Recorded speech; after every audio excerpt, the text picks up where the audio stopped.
श्री गणेशाय नमः। श्री हनुमते नमो नमः। आज चर्चा करते हैं भक्ति की। भक्ति के अंदर वो प्रगाढ़ विश्वास होना चाहिए कि आवश्यकता पड़ने पर भगवान से हंसी ठिठोली भी कर ले और आवश्यकता पड़ने पर थोड़ी शक्ति भी दिखा दे ईश्वर को।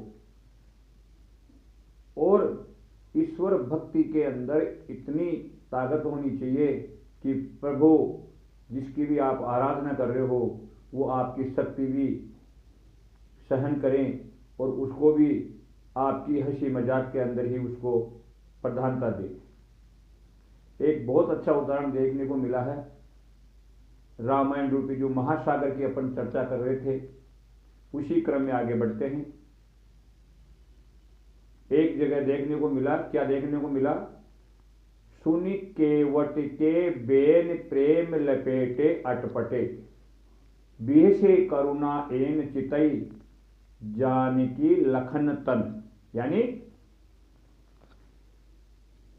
केवट के प्रेम से लपेटे हुए अटपटे, क्योंकि केवट जो था वो पढ़ा लिखा तो था नहीं, एक नाव चलाने वाला व्यक्ति था, तो वो कितनी अच्छी भाषा बोल सकता था। तो उसकी जो भाषा, और वो भाषा किसी प्रेम से लपेटी हुई, प्रेम में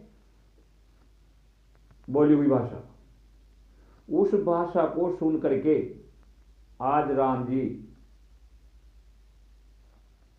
सीता जी और लक्ष्मण की ओर देख करके मंद मंद मुस्कुरा रहे हैं, तिरछे निद्रोह देख रहे हैं उनकी तरफ, ऐसे सीता जी की तरफ और लक्ष्मण जी की तरफ। अब देखने का कारण क्या है, मुस्कुराने का कारण क्या है, और अटपटी भाषा कौन सी है?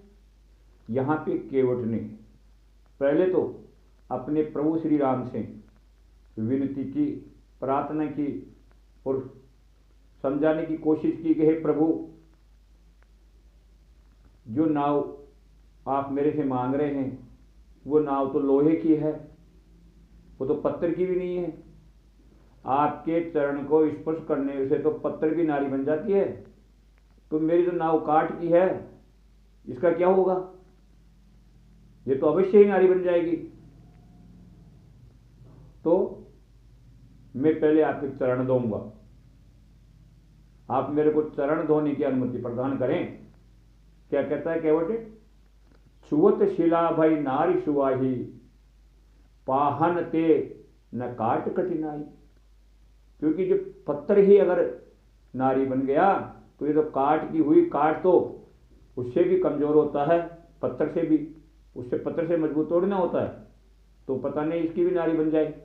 और फिर मैं तो इसी के द्वारा मेरे परिवार का पालन पोषण करता हूं और दूसरा कार्य भी मैं नहीं जानता हूं, तो मेरा परिवार का पालन पोषण कैसे होगा अगर ये नारी बन गई तो हे प्रभु, आप मेरे को पहले आपके चरण धोने दीजिए, ताकि जो आपके चरण की रज है वो आपके चरणों से हट जाए और उस रज का मेरी काट के स्पर्श न हो और ये मेरी काट की नाव ही बनी रहे, क्योंकि मैं इसी के द्वारा मेरे परिवार का पालन पोषण करता हूं। जब भगवान श्री राम ने विचार किया और केवट को आज्ञा नहीं दी, तब केवट अपनी भक्ति के बल पर, अपनी भक्ति की प्रगाढ़ शक्ति पर थोड़ा सख्त हुआ भगवान राम के प्रति। और क्या कहता है?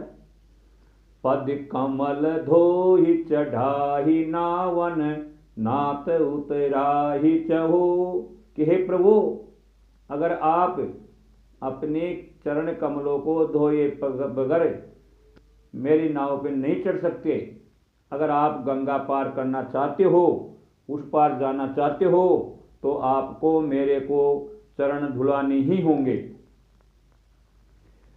दो मोहि राम राउरी आन दशरथ, शपथ सब सांची कहो।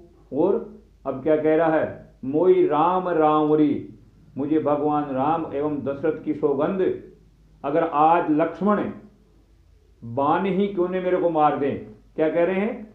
बरु तीर मारऊं लखन पे जब लगी न पाय पखारी हो। लक्ष्मण जी अगर मेरे को बाण भी मार देंगे तो भी मैं चरण धोए बिना आपको आज नाव में नहीं बैठने दूंगा। अब लक्ष्मण जी बाण ही क्यों न मार दे? ये बात क्यों बोली? ये बात इसलिए बोली क्योंकि इसके अंदर एक गूढ़ रहस्य छिपा हुआ है। और वो रहस्य क्या है? वो रहस्य यह है कि ये कछुआ पूर्व जन्म में, सॉरी, ये जो केवट है ये पूर्व जन्म में कछुआ था और क्षीर सागर के अंदर ये विचरण करता था। जब भगवान शेष शैया पर विराजमान थे क्षीर सागर में और लक्ष्मी जी चरण दबा रही होती है, तब ये भगवान के चरणों की भक्ति करता हुआ भगवान के चरण स्पर्श करने के लिए भगवान की जो शेष शैया थी उसके समीप पहुंच गया। तब शेषनाग को पता लगा तो शेषनाग ने एक फूंकार मारी और ये बेचारा कछुआ 100 योजन दूर जाके गिर पड़ा।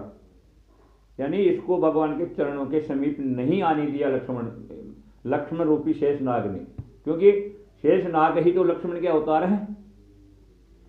फिर दूसरी बार प्रयास करता हुआ पड़ता उड़ता समुद्र के हिलोरे खाते हुआ फिर चरणों के समीप पहुंचता है, लेकिन भगवती लक्ष्मी जी जो चरण दबा रही थी भगवान विष्णु के, उसने दुख धिक्कार करके हजारों योजन दूर फिर वापिस भेज दिया।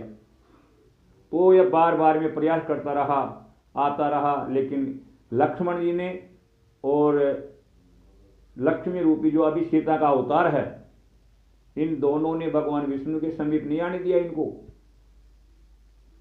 इस केवट को जो कछुआ था। आज वही कछुआ अपनी भक्ति के बलबूते पर जो शेष के अवतार लक्ष्मण जी हैं वो भी वहां पे उपस्थित हैं और लक्ष्मी के अवतार जो सीता जी है वो भी वहां पे उपस्थित है, लेकिन आज वो दोनों भक्त और भगवान के बीच कोई बाधा नहीं डाल पा रहे हैं, क्योंकि भक्ति इतनी मजबूत है। और उस भक्ति के बलबूते पर ही आज केवट राम जी की, दशरथ जी की दुआई दे रहा है और ये तक कह रहा है कि अगर चाहे लक्ष्मण तीर क्यों न मार दे मेरे को, मैं तो फिर भी आपको चरण धोए बिना नहीं बैठने दूंगा। जब लगी न तब लगी न तुलसीदास नाथ कृपाल पार उतारी हो, कि हे तुलसीदास के नाथ, हे समस्त भक्तों के कृपालु, जब तक आप मेरे को चरण नहीं धोने दोगे तब तक मैं आपको उस पार नहीं जाने दूंगा, मेरी नाव में नहीं बैठने दूंगा। तो भगवान तिरछी नजरों से इसीलिए देख रहे हैं दोनों की तरफ, इधर देख रहे हैं सीता जी की तरफ और इधर देख रहे हैं लक्ष्मण जी की तरफ, और मंद मंद मुस्कुरा रहे हैं। ये रहस्य है मुस्कुराने का, कि समुद्र के अंदर, क्षीर सागर के अंदर तुम दोनों मेरे भक्त को मेरे समीप नहीं आने दे रहे थे, लेकिन आज तुम दोनों की उपस्थिति के अंदर है और आप दोनों कुछ भी नहीं कर पा रहे हैं और मेरा भक्त का मेरे से मिलान हो रहा है। जिस प्रकार केवट भगवान राम से मिलकर के प्रसन्न हो रहा था, उसी प्रकार आज भगवान श्री राम भी अपने भक्त को पाकर के उतने ही प्रसन्न हो रहे हैं। तो ये भक्त और भगवान की लीला यहाँ पे होती है, और उस गूढ़ रहस्य को देख करके आज राम जी लक्ष्मण की और सीता जी की तरफ देख करके मुस्कुराते हैं। जय राधे, जय गोविंद।